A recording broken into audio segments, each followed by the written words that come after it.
What's up, guys? Chadwick Xsr back with you here. This is a fun exercise. This is the results of my XSR antenna mod that I did last weekend on a live stream. If you didn't see it, it's there. I'll put a link up for it in the corner. You kind of skip around. You know, what I did is the usual thing. I trimmed off enough of the element to make it about 31.25 millimeters each active element, so that way it was closer to a quarter wave, which should effectively increase range. I'm not sure by what a factor of what, but I'm pretty sure I doubled my range.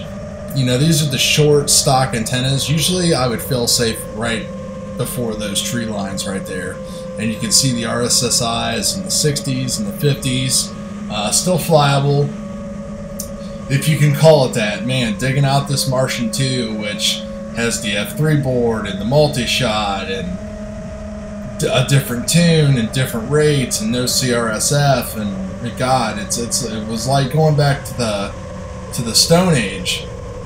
So I pushed it on out here. Right in between that driveway and this parking lot is exactly a kilometer.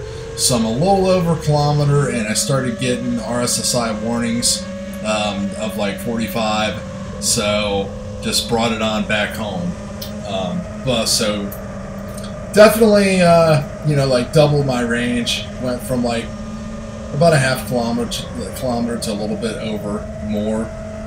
Now, if I would have had longer antennas and get those further away from the frame and modify those to quarter, I think you can get definitely longer range. Like everybody already knows, this wasn't no secret, but I just wanted to test it for myself since I never have, to see how enjoyable or feasible it would be if there was a crossfire micro shortage, which there kind of was, or whatever.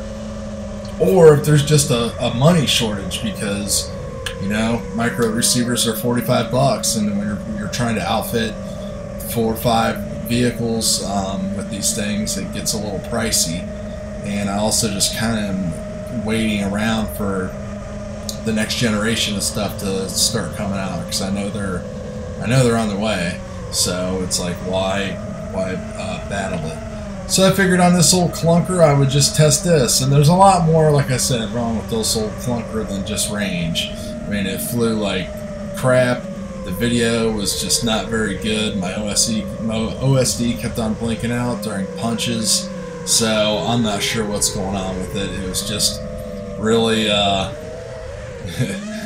really a handful compared to what, you know, I'm flying out with the reverb with the Kalman filters and all that kind of stuff. But you can just see during the little punch outs there just how things are just blacking out, and these ESCs have caps on them and everything, so not sure exactly what was going on.